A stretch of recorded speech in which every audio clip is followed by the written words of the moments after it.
ദൈവനാമത്തിന് മഹത്വം ഉണ്ടാകട്ടെ. യേശുവിൽ സ്നേഹമുള്ളവരെ, മത്തായിയുടെ സുവിശേഷം 2-ാം അധ്യായം 3-ാം വാക്യം. അത് കേട്ട് ഹെറോദോസ് രാജാവ് അസ്വസ്ഥനായി. അവനോടൊപ്പം ജെറുസലേം മുഴുവൻ. ഹല്ലേലൂയ.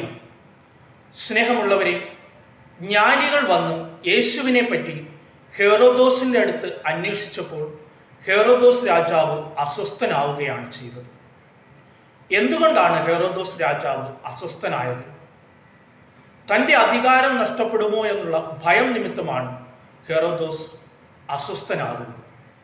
സ്നേഹമുള്ളവരെ, നമ്മളും നമ്മുടെ ഭവനത്തിൽ, നമ്മുടെ ചുറ്റുപാടുകളിൽ പലപ്പോഴും അസ്വസ്ഥരാകാറുണ്ട്. നമ്മുടെ അധികാരം, നമ്മുടെ പദവി അതൊക്കെ നഷ്ടപ്പെടുന്ന സാഹചര്യങ്ങൾ ഉണ്ടാകുമ്പോൾ നമ്മളും അസ്വസ്ഥരാവുകയും ആ സാഹചര്യങ്ങൾ ഉണ്ടാക്കിയ വ്യക്തികളെ ഹെറോദോസിനെ പോലെ നശിപ്പിക്കുവാനായിട്ട് ശ്രമിക്കുകയും ചെയ്യാറുണ്ട്. എന്നാൽ സമാധാനദാതാവായ യേശു നമ്മുടെ ഹൃദയത്തിൽ വന്നു പിറക്കുവാനായിട്ട് നമുക്ക് പ്രാർത്ഥിക്കാം. സ്നേഹമുള്ളവരെ, അധികാരം നൽകിയിരിക്കുന്നത് ദൈവത്താലാണ്. എല്ലാ അധികാരവും ദൈവത്താലാണെന്ന് വിചാരിച്ചുകൊണ്ട് അധികാരത്തിന് കീഴ്പ്പെട്ട് ജീവിക്കുവാൻ നമുക്ക് പരിശ്രമിക്കാം. നമ്മുടെ ഹൃദയത്തിലും നമ്മുടെ ഭവനത്തിലും സമാധാനദാതാവായ യേശു വന്നു പിറക്കട്ടെ.